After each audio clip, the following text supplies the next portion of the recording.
Hey, everybody, I'm Jeff Zakarsky. And I'm Jason Primrose. And welcome to Gentlemen, the #1 podcast for open-hearted leadership. I love every time you say that. I feel so great today. I feel amazing, besides the fact that I got dressed. And I'm celebrating this episode. I'm celebrating Adam being here. Like, oh my gosh. And I'm super excited about it. So, how are you feeling? What are you celebrating, Jeff? I'm curious. I am celebrating episode #2 as well, and Adam being here. I think I'm really honored to have him as our first guest. We'll get into a little bit of that a little bit further along, but you know, I'm celebrating being able to share this episode with someone like him, like who he has been for me throughout these last, through this last year has been absolutely transformative as a friend, as a brother. Sometimes he actually shows up as coach with me too. So I'm just really excited to have him here and get to dive into today's topic. Yeah. Well, Adam, I'd love to know what you're celebrating today. Yeah, I'm celebrating so much. Like I'm celebrating letting go of relationships that are ready to be done so that I can step into my vision of how I want my life to go. Like have one of those conversations this morning with a client. And it feels so good to be on the other side of it, to like complete well and have more space cleared for what I'm up to. Wow. Ooh, and he said the word of the day, vision. Okay, that's amazing. Thank you for celebrating with us this morning. Okay, so before we get into today's episode, if you listeners want more in the form of community, you can follow us at Gentlemen the Podcast or join our private group on Facebook by searching Gentlemen the Podcast. And I'm sure we'll be on Clubhouse here soon too. All right. Are we ready to dive in deep? Yes. Yeah, absolutely. Very serious. Okay, this is our vision conversation round 2. And this time we've brought on our dear friend Adam to contribute his experience. And it's ironic because this human brought Jeff and I together in a very like universe, small world way. So I will let Jeff introduce Adam, and then I'll share our union later. Yeah, absolutely. I'm going to leave a lot of room for Adam to actually share even more about him and why he wanted to join us for this conversation today. So a little bit about Adam. So first of all, it is Adam David Pearce, ADP in the house. And Adam is a wonderful human. He is hailing right now from Brooklyn, New York. He says he's been a good student complex, had a good student complex for a very, very long time. He's studied in a lot of cool places. And now he actually can be seen writing a lot of screenplays and also working on coaching clients in his coaching practice. Why Adam is the person to be on in this conversation with us, like you were mentioning. Adam lives his life from vision. And I think what we'll get out of this conversation today is a little bit about what life looks like when he's choosing to live his life from his vision, what his vision for his life is, but how that's actually even different from when he wasn't living from his vision, and I think that's going to be a really great conversation for a lot of us to get in, because vision is one of the pillars of what it means to be a gentleman, and we're going to dive right into this. So, Jason, I'll hand it back over to you. Adam, we want to know who you are. Not what you do, who you are. Are we doing like inside baseball who I am, or more broadly? Broadly, yeah. Yeah, great. Who am I? I suppose I am who I say I am. I think that's like the piece about vision that I've really gotten over the last couple of years. That like as I've taken on this type of work as a coach and as an artist in the world, I used to kind of identify by the things that happened to me, and now I identify by what I say that I want in my life and what my vision is. So my vision is to be a transformational artist, to change the story about what it means to be a man in today's world. And I really execute that both in my coaching practice, which is a real calling of mine. It's the way that I mainly support myself right now. And it's like this beautiful harmony of my like longing to be of service that I've had since I was a kid, that like started when I was in the church, and has like shifted and morphed and landed in this really beautiful place where I make a difference for others in a way that nourishes me. And then the rest of the time is spent writing and acting and doing all the sorts of creative work that I want to do to shift the conversation in the world. I love that. Wow. And I really get that what you just shared is that it's a choice. Like the choice is to actually live and create from vision. And for some people, it doesn't go that way. And I'm curious if you would mind sharing just a little bit about, how it used to go and like what really inspired you to make the shift. Yeah. So I see it more than a choice. I see it as a commitment to live from vision, because sometimes I don't. Sometimes I'm like swirling around in my own judgment, or choosing from fear. So it's like not about always choosing it, but that regardless of whether or not I'm able to choose from it in the moment, that's what I'm committed to. And that was like a really freeing distinction that I got somewhere along the way in the journey. That like, even if I was really failing at it like over and over and over again, that the commitment still remains. And for me, it was a journey of many steps, but how I used to relate to commitment was that I wouldn't make them. Like I would not declare the things that I wanted in my life because I had built up enough evidence that I wasn't going to get them, or that it felt impossible to get there. So I wouldn't say any sorts of big goals. It was like too painful to be able to do that. So like all the creative goals, like the stuff that I listed out for you, like a couple years ago, I wouldn't have been able to say. Like I would just have anchored into like, well, this is what's happened to me and this is what I'm trying to do now and all that sort of stuff. And I think what shifted for me was really learning to take responsibility for my life without blaming myself when things were going wrong, like cleaning up all the stuff in my life, the places that I would say that I would do something and then wouldn't, like left me feeling really hollow. And I think for men in particular, like we love to have a mission and a project, and we want to fix things and all of that. And so declaring a bunch of things in my life and then not doing them was like really acutely painful. Like for the longest time, I would like make commitments about going to the gym. Right? It's like, okay, I'm going to get in shape. I'm going to get strong. I'm going to, lose X number of pounds, whatever it was.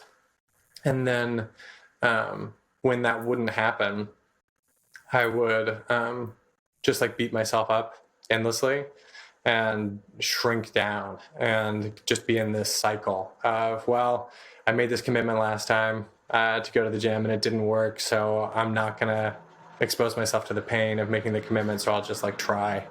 And my life was just a series of like tryings. And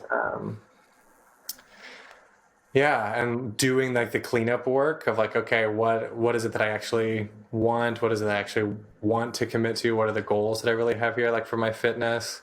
And choosing to do whatever it took to make that happen and to like reinvent over and over again, even when things got in my way or when I stopped doing this stuff, was really like the linchpin for me that had me have a really different relationship to commitment that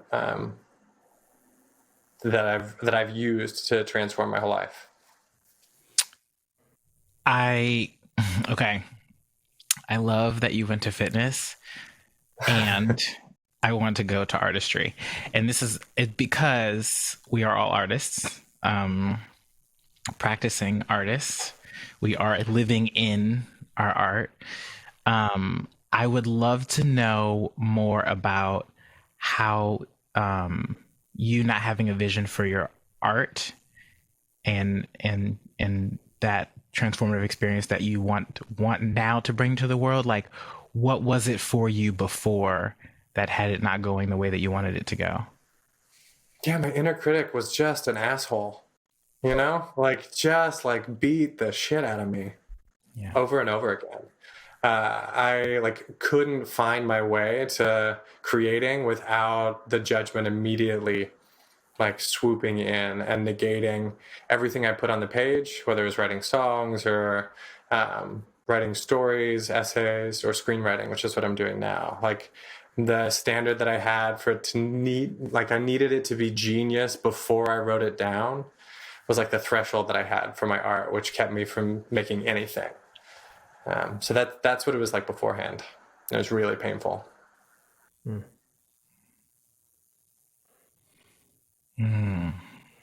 I think that what's really valuable in that conversation is that there's an opportunity to talk about the thing that holds me back, us back, you back, without giving it the control. Because what I really heard from the conversation you were sharing is that it took a lot of the energy. It had a lot of the control in the situation, which kept you from creating the life that you want. And I think that the valuable piece of that for me is there's a certain level of self-awareness and getting to know what that inner critic is, who that inner critic is, and how they play a role in our life. And it's easy to get stuck in like the cerebral conversation where we talk about the inner critic and all of a sudden like there's so much distraction from talking about the inner critic that it actually keeps us in a state of inaction. And so I'm really curious for you, because we know that the inner critic doesn't really ever go away. We just gain a little bit more ability to choose over it. So what are some of the ways that your inner critic still shows up today inside of your vision? And what do you do? What do you do about some of that stuff that kind of gets you back in alignment, gets you back in action? Yeah, I mean, it still shows up every day, every time I sit down to write. The difference is I really developed a practice of writing without any sort of expectation or judgment. I used The Artist Way by Julia Cameron was a lifeline for me. I started it about a year ago for the first time after it being recommended 7, 8, a dozen times by artist friends. So if this is your 7th, 8th, or a dozen time hearing about The Artist Way, consider this the time to dive in.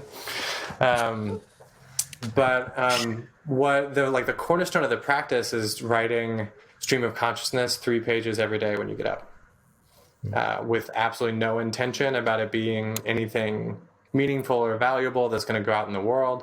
You're not even allowed to read over your own pages for I think the first 2 months of the work. And it's a 3-month process. And it's like, don't even touch them, because it develops the practice of just being able to create and setting down any sort of expectation, which allows you to set down the judgment.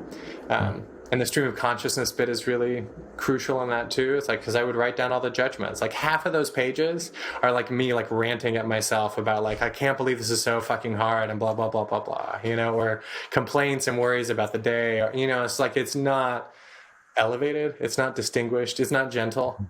A lot of it, it's messy, but that's what was going on in my head. And just being able to write that out and just get it on a page somewhere is still what I use when I feel blocked up or stuck. I'll have my little screenwriting program open on my computer, and if I'm feeling stuck, I'll just start, I'm stuck.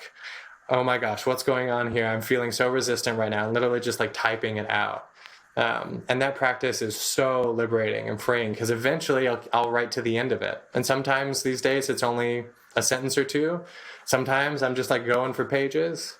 But eventually there's an end to the process. And I'm like, because what I really want to write about is this scene about this guy, and then we're off to the races, right? And suddenly I'm in my creative space. But if I don't give my critic the voice, or if I don't give that part of me the chance to say their piece, then it's the thing that keeps me from stepping forward. So it's the cornerstone of my writing practice, is that stream of consciousness, like letting it all out. Wow. Okay, so yep, I guess the artist way is I'm due. I really love. No, but I'm sure there's an excuse coming there. I've been writing freely for most of my life. It isn't the writing that's the challenge for me; it's the sharing of the writing.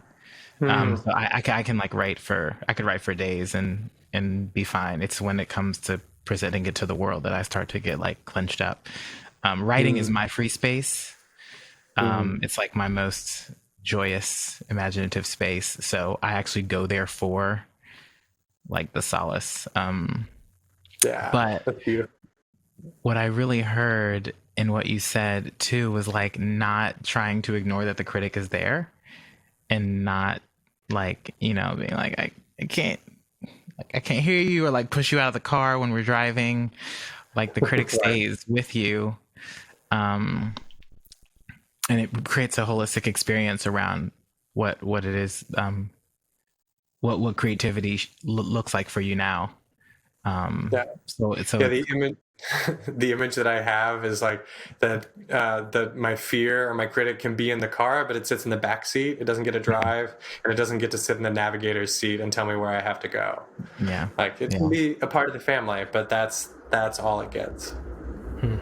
Well, and it doesn't have to be punished, right? That's just another form of it. It doesn't have to go in the trunk or be left at home. It doesn't get to enjoy the journey with you. Because I think coming from somebody whose inner critic is big in the area of judgment, by me adding judgment to the fact that I have judgment is actually just this circular motion, which just keeps me stuck and not actually enjoying the parts of my life. And what I really heard from you, Adam, is that by allowing your inner critic to have some voice and to allow it to work through whatever it needs to, it actually allowed you to create that space for creativity. It allowed for joy. It allowed for expression, which you said, even in that case, got you off running in the direction with the screenwriting or the section about that piece that was really the intention that you wanted to get to begin with. Yeah, for sure. There's something so powerful in accepting what is in the creative process, accepting the critic that shows up. Judging it is just another form of resistance. And that's I think that's the piece where vision has really come in. It's okay, my vision is as a writer. This is the scariest, closest thing to my heart that I want to be doing in the world. It's another thing from The Artist's Way. She talks about shadow artists, where people will do something other than their art, or even do other types of art that are really close to what their calling is or what they desperately want to do, but not actually the thing. And for me, that I realized when I read that book that acting was that for me, that I was using my acting as a shadow artist thing to be really close to writing without actually writing. And I still love my acting, but it is so liberating to have the writing being at the center of what I'm up to now. Wow. Nice. Oh my goodness. Jason, you have something? All of that was incredible. The shadow artist piece. So when you were, I'm curious about what acting was for you, what it brought for you, and how you have allowed, I guess, acting and writing to coexist as part of your vision. Yeah. Acting was the creativity, the creative work that I could step into bravely enough. I had enough bandwidth to step into acting when I decided to come back to creative work as a career, as a passion, as the way I was gonna relate to myself. So I'm so grateful that that was like my stepping stone in, and I still love acting. I love the work of it. Yeah, and it feels like a stepping stone. It feels like, oh, it was on the way to be able to really be an artist. I really developed a lot of trust in myself. So much of the acting process is about allowing, letting whatever I'm experiencing go into the work, as opposed to trying to control it or manage it or any of that sort of stuff. It's a gorgeous part of my practice. And it's interesting, it's actually starting to work the other direction, where I got into my writing and had a real breakthrough in holding space for it every day, and noticed just how much I loved writing, like how nourishing it was for me once I was able to get past the resistance. You talking about how like free of a space it is for you, Jason, reminded me of Stephen Pressfield's book, The War of Art. Have you read it? I have it on my list. Yeah. Oh, good. Another one. But he talks about how like what like professional writers get that wannabe writers don't, is that it's not the writing that's hard, it's the starting to write that's hard. The resistance is to getting started. And once we get into it, it's nourishing, it's healing, it's exciting, it's vibrant, it's painful. Yeah, you can find me on Instagram at Adam David Pearce. That's spelled Pearce. When I started to see that in my writing, I got really curious about why I wasn't relating to my acting that way. And my social security number is acting is hard. So like the breakthrough in the writing is now reflecting back on my still acting holding work. on to I'm that. like, okay, how do I get to reinvent my relationship to my acting so that I get the same level of like ease, joy, creativity in that space as well? Because I think until I had the writing breakthrough, I was still relating to art as needing to be hard or needing to suffer through it on some level. Yeah. Yeah, and I really get the correlation, like the learning from one area can be taken into all the different areas. Because what we know about who Adam David Pearce is he isn't just a screenwriter, he isn't just a coach, he isn't just a fiance, he's so much more than even just those terms. So Adam, I'd love to hear how how is the bigger vision for your life change how you show up in each of these areas today? Like, because I hear that we can talk about this in a really conceptual way. And I think that kind of boiling down to some really specific experiences that you have, some really relatable pieces of your life might be valuable for all of us to connect to, for you too. I know you were sharing something earlier. You had a really great experience with a client where vision actually really played a really big part in how what had the conversation go the way that it did. So would love to just hear something from you around that. Yeah. So the practice that I have is making declarations about how I want my life to go without knowing how I'm going to get there. And then just looking as I go through my life of, okay, what's going to bring me towards this and what's just a distraction. So at the beginning of the year, when I was looking at setting my intentions and New Year's resolutions and all of that, I said, okay, this year is the year that I'm going to be known for my creative work. Like that just like hit me in the chest when I said it. And so I brought that to my coach. And he said, great. So if someone else was looking at your calendar, what would they say your biggest priority is? Is it being known for your creative work, or is it something else? And it was a really wonderful kind of come to Jesus moment for me, because I got to see that my coaching commitments were there week in and week out, solid. That if someone looked at my calendar and say, okay, this is a professional coach, they don't miss their stuff, they're like, it's happening for them. And that the creative stuff is there, but it's kind of fit in around the margins. And some weeks there's a lot of it, and some weeks there's not much. And it's not particularly consistent. And it was like second tier. It was like, this person's clearly creative. They clearly put hours into it, but it was not the most important thing. So like using that declaration and looking at just what's so right now about my schedule, does it reflect my priorities, had me think, okay, what would it look like for me to have my schedule be aligned with what I say I'm up to? And one of the questions my coach asked me was, what are your best hours of the day? And are they going to your most important thing? And for me, that was the morning time. I had like shifted to where I was getting up and working out at 7 every morning. And those are my most creative times. I knew that I had tried to write like after my workday, 4 o'clock, 5 o'clock, 6 o'clock, and it never happened. I always put it off. It's like, okay, so it's mornings. So for me, it was, okay, I'm gonna block off all of my time before 11 a.m. and it's gonna be for my physical well-being. So my working out and then my breakfast, and then it's all creative work. I'm not gonna schedule any clients, no support calls, no nothing. It's all me and my solo creative work. And that did the trick for me. It's different for different people, but for me, being able to write every day changed my whole life. And I had to do some wild things to actually make that work because I resisted it constantly. Like I stopped going to sleep with my phone in my room because I would check it in the morning and other people's energy would be coming into my field first thing. And it's like, that doesn't work for my writing. So the phone stayed out of the bedroom and figured out an alarm clock system without it.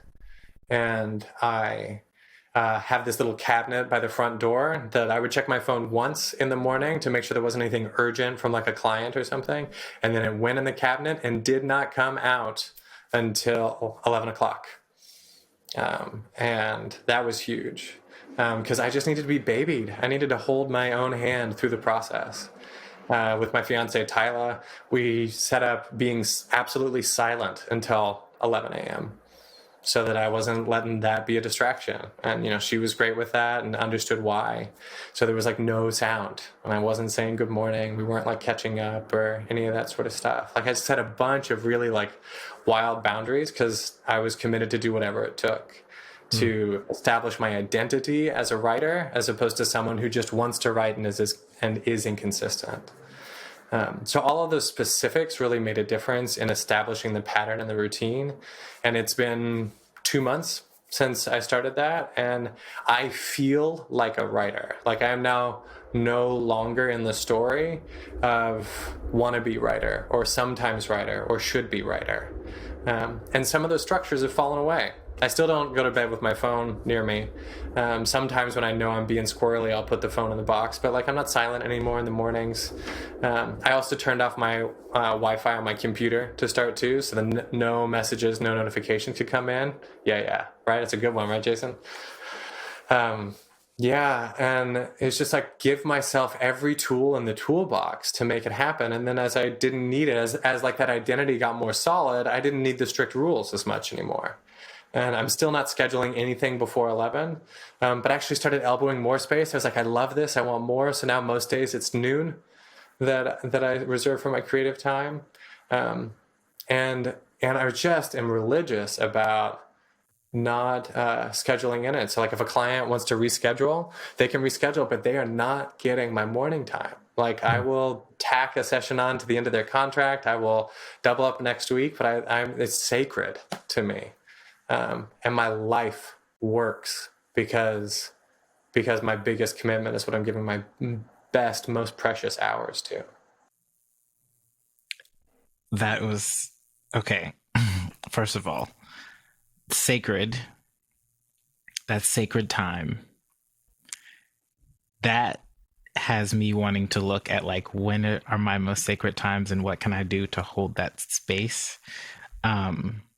But I want to talk about first, you said setting wild boundaries. So you basically did something you've never done before to have your vision come to life. So what I saw in that and what I think, our listeners will get from that is that instead of when you looked at your calendar, you were fitting your vision into your life. You were like, it can go here and like, all around here and maybe like right here.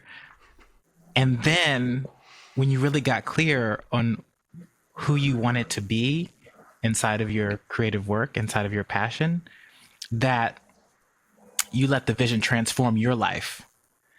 And so everything got to change. And it was like wild and like unprecedented and just maybe felt crazy, but the vision was more important than the story around like what you would miss out on with these big changes. So I just love that, like looking at when what I'm up to works, letting the vision transform our lives, and setting wild boundaries. I think those are amazing takeaways. Yeah, I really love you talking about like fear of missing out too is like a thing that I get to set down. It's like when I'm really clear about what my vision is, what I was missing out on when I looked at the beginning of the year was the deepest vision and passion I have for my life.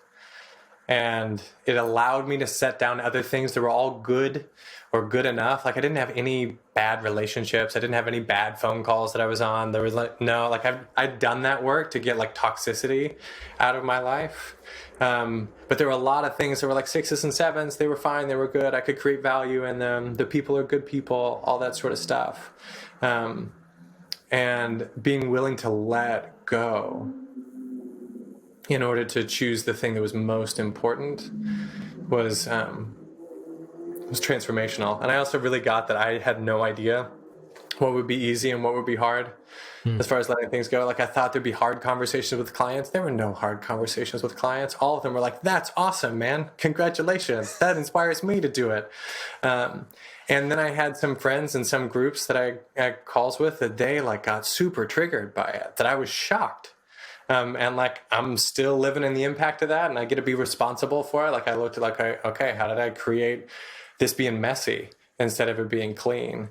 But I had no idea that it was going to be that way. But I get to choose. Like, am I going to let that be the thing that stops me? Like worrying about people being upset at me, is that going to stop me from my deepest calling? Or am I going to deal with it and like get myself supported and own my shit over and over again with people that I'm saying bye for now, or not this structure, but another, whatever it is. It's like, that's just not going to be the thing that keeps me from what I want anymore. Yeah. And I get that you get to put down how you think you already know it's going to go. Because it's like we talked about earlier, the idea of getting into the flow might require you to do some of the stuff like working with your inner critic. And like for me, what do I need to work through to get access to that next thing? And so people will stop there. They'll stop at I'll stop there. I'll stop at not actually taking that next action that's going to test the water to see if it's actually getting me the result that I want. And I think there's been so many situations in my life where it's like, oh my gosh, I catastrophized all of the worst possible options that could happen as part of my actions. And I could be pleasantly surprised. But even if that worst possible thing happens, even if I have that person in my life that like isn't on board, like I'm still living my truth. I'm still living my vision, and I'm in integrity with myself. And at the end of the day, like to me, that's one of the most valuable things, because as we get to conversations from beyond this, there's so many different value-based systems that we all have, and especially as gentlemen, vision being one, and integrity being with ourselves as another one. But, being out of integrity with ourselves is the cost of that is so much more. And what I'm really getting is that, well, your conversation, Adam, is that by you being in touch with what your vision is, opens up possibilities. It opens up the opportunity for you to make a commitment that is to your higher vision, and that shows up in your relationships. It shows up in your coaching practice. I'd love to hear just a little bit about that thing that you wanted to share with us about how vision made a difference for you, even just earlier today before jumping on this call. Yeah. It was really connected to like owning, okay, if this is my vision for how my creative life goes, right, that I'm going to be known for my creativity, how does my coaching practice get to align with that? So I don't set it up as in competition or in order. I can either have an amazing coaching practice or I can be known for my creative work, but I can't have both, which is a tale as old as time for me. Every like leveling up I have, I got to deal with that one. But with my coaching practice, I noticed that there was a relationship that just like wasn't working as well as I wanted to do. The results weren't there in the way that they were with other clients, and there was frustration on the client's part, and so I got to look at, okay, this is taking up a lot of energy, a lot of mental energy. I'm thinking a lot about this client in ways that I don't with others, and when it's flowing well, and the results aren't there. And I was like, oh, this isn't meeting the threshold of something that's worth my time, even though they're like a paying client, right? They're part of my income. I'm not making any money as a screenwriter in this moment, right? It's all coming through my coaching. But it didn't meet the level of something that's actually moving me forwards. And the truth about that is that's happening for me. It's happening for the people around me, whether it's my client or whether it's, other relationships in my life. Like if I'm not like getting a 10 out of 10 in the experience, then neither is the other person. And so I brought the conversation. I said, hey, like, here's what I see. Here's what I notice about it. I am totally game to reinvent this. And it's also totally fine if we just want to complete the relationship and like complete the agreement early. And that was terrifying for me. Like I had so much of my, needing to be there for people and needing to be available and needing to be the one, right? Like my like savior complex stuff, just like coming into the space. Like being obligated to transform it, as opposed to saying, actually, your life can be and will be amazing whether or not we work together or we don't. And if that's the case, what would you choose? And just putting, in this case, the client a choice, but with also other friends and other conversations, it's like their life is going to be amazing with or without me. They do not need me in order to have the best life possible. So from that, what do I choose? And what do I want to invite them into? And what it led to with the client was getting to complete our agreement early, which I had never done in this way before, where I had brought the conversation. And it was such a gift. It was such a breakthrough for both of us to say, oh yeah, 6.5 out of 10 is not the game that we're playing. Either of us. And like, I'm actually going to stand for the vision of that client getting support that feels like a 10 out of 10 reliably and consistently. And that every hour that I put into my coaching feels like, oh my God, this is it. I am so lucky. This is my life. That's my threshold. And I got to really look at where I could be responsible in that relationship with the client. I cleaned up a bunch of stuff about where I was lowering the bar, where I was like not believing in what was possible for them. And that's where I think, like there's two pieces to responsibility that have been really valuable. It's like owning it all as opposed to blaming, like, cause when this becomes blaming the people around me for not doing my creative work, it's gross, right? It doesn't feed me. It's toxic. It's a resentment. My favorite phrase about resentment is like taking poison and expecting the other person to die. Mm-hmm. Like with my creative work, it's like, yeah, I'm not going to play that game. So it's all mine, but I'm not wrong for it. I just am choosing something different going forward. And the other piece of it was really naming my vision and owning it with everybody. Like I share it, right? It's not a private goal that I am going to be known for my creative work by the end of the year. And I had no idea how, but I told everyone, and I told my clients, and I told my friends, and getting it out there is the first piece to actually having it become real, and has sparked all these different conversations. It like just naming the vision and owning it brings up all the things that aren't aligned in a way that if we just like play privately and we'll say that we want something only after we got it, just like doesn't give us access to. Mm-hmm. Nice. So I know we're probably going to be wrapping up here in just a little bit, but every time that we create a breakthrough for ourselves, every time that we do something outside of normally how it would go, it starts to open up new things. So I'm curious, now that you've been willing to step into this with this client, how do you see this translating to your life moving forward? Yeah. Well, the thing that I keep getting as feedback in my life is that I'm creating my whole life from ease, that it seems like things are just happening to me, that I'm just like allowing it to come into my life. And they're right. That's what's happening. Like, I am like not hustling. I got to the ceiling that I could get in my life from hustling and making my work and my life hard. And chose something different. And I was sharing with a friend of mine that this was my vision for my life. And he said, "Hey, I know this screenwriter, and she's incredible. And she's starting this whole program. And let me put you two in touch." And I started taking the screenwriting intensive with her. And it's been incredible. It's like, I climbed a mountain and got to this like big plateau, and right as I got over the edge, I saw someone else like coming up the other side. I was like, "Oh, hello, we took very different paths, but we were both here and like ready to do the work together." And like, it has just opened up screenwriting as a practice for me, and I'm like, "Oh, this is my future. Like, this is someone I'm partnering with." I don't know the landscape of it, but I know that this is like the person that like I bring all of these skills and gifts, and she brings all of these, and they just like intersect together. It's like puzzle pieces fitting. And that was not because I went and researched the best screenwriting programs and did a lot of due diligence. It was because I kept speaking what I was up to, and it came to me.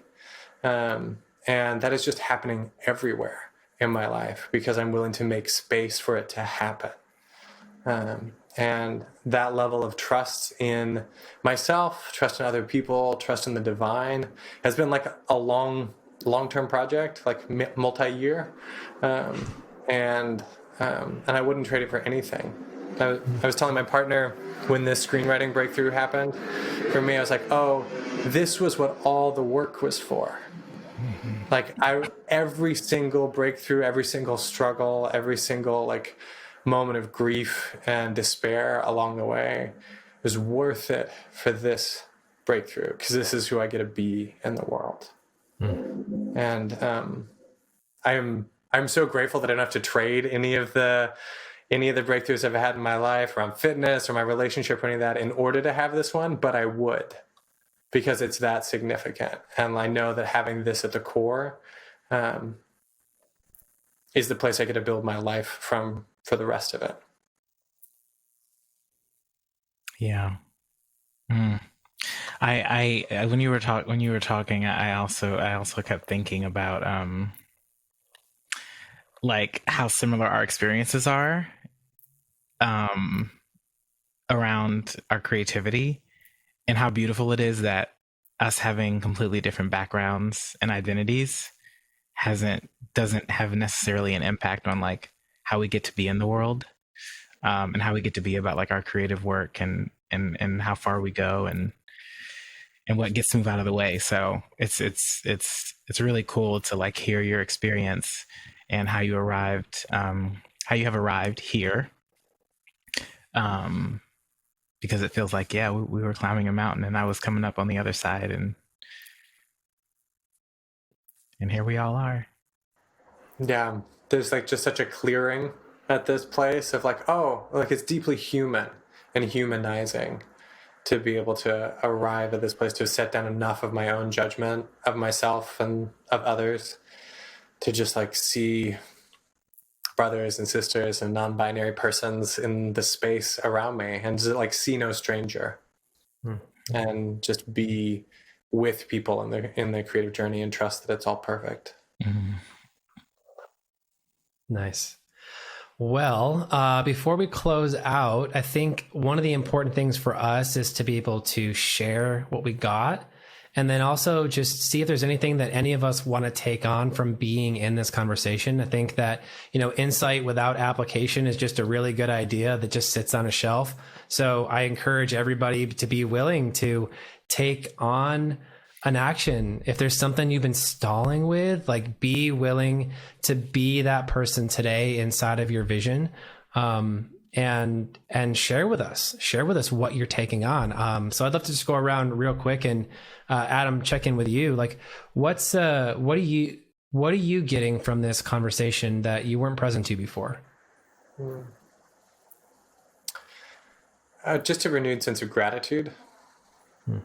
Like, there have been so many people along the way who have poured into my life so that I can have the life that I have now. And what I'm going to take on is reaching out to 3 of those people and letting them know the difference that they made. Because there's some people, like, way in the past, right? Like, who made a difference when I was like 23, who are part of this process. And it's good to be able to own our results and to let them know that this is one of the results of their generosity, of their love, of their patience. Is a way to create more of it in the world. So that's what I'm going to do.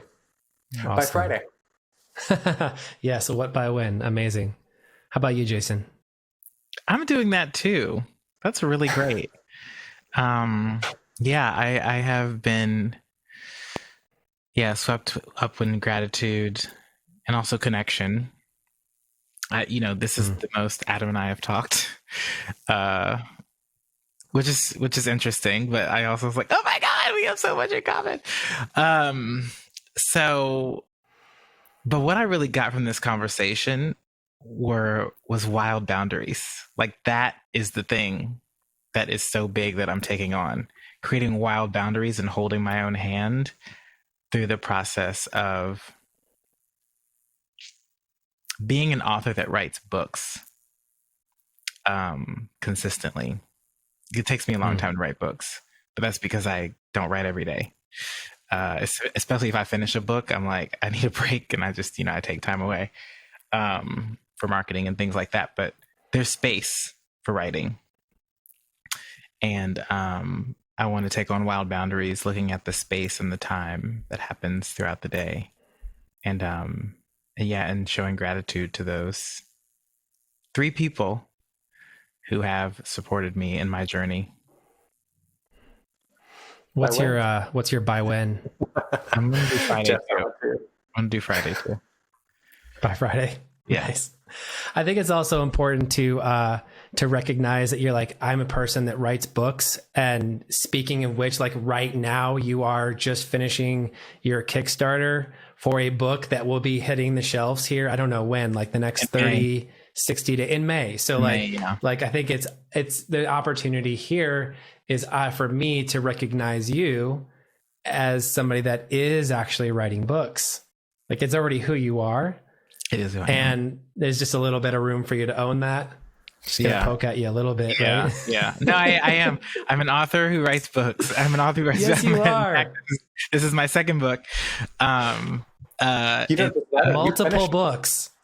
I do. I finished them. I actually published them too, which is crazy. Wow. So yeah. Of course, the ownership is there. Look at how shame shows up. Here we are. Welcome to the party. Clear. Yeah. Right. Thank you, Jeff, for holding me. Yeah, you're welcome. Well, I love that. Like, this podcast is the type of podcast where we get to admit when our shame shows up and not actually add any judgment to it. So, one, acknowledge you for actually even saying the word shame as we're wrapping this up, because it's a reality. So thanks for owning that piece too. I think that's the whole piece of who you are, and you're welcome. So I will take on the 3 people. Strangely enough, I just did this longer story for a different time, but I just did this last week with somebody that I knew 23 years ago that actually played a pretty big role he's one of the first people that said yes to me. And it was really and I let him know that over video. It was really great. So I'll take on 2 more. And the other thing that I'm just noticing, like, it's a reinforcement. It's like, I can play it safe or I can play from vision. Like, that's the thing that I want to take on, and I want to put that down. So I am declaring that here, now, in the moment, and a renewed sense of commitment to playing it from vision, which for this podcast, our commitment, we're not even there yet, but we're showing up. Our commitment is that we become the #1 podcast for open-hearted leadership. And we are on episode 2. So it means that every decision that we make from here on out gets to be in alignment with that. So I'm really celebrating that, celebrating Adam being here with us, celebrating getting to spend this time in the space with both of you gentlemen.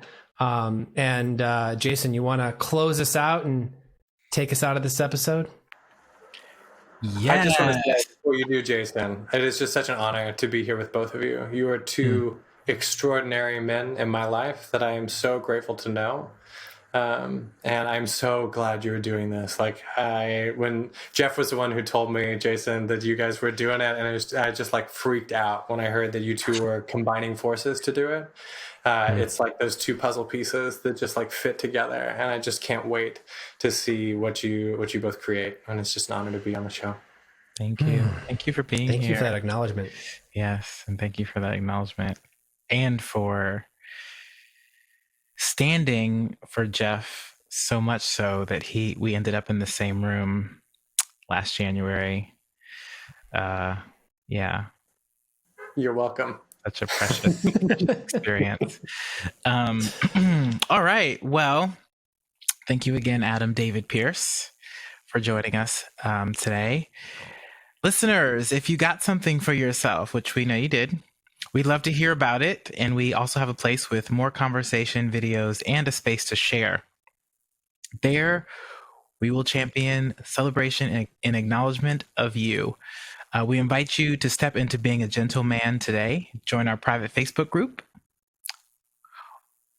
Gentlemen, the podcast, and keep a lookout for our clubhouse rooms where we discuss topics like vision. And I want to thank Adam David Pearce for coming on once again, and tell us where we can find you and follow your journey. Yeah, you can find me on Instagram at Adam David Pearce. That's spelled Pearce. And you can find me on my website, adamdavidpearce.com. Until next time. Thanks, guys. Thanks for joining us.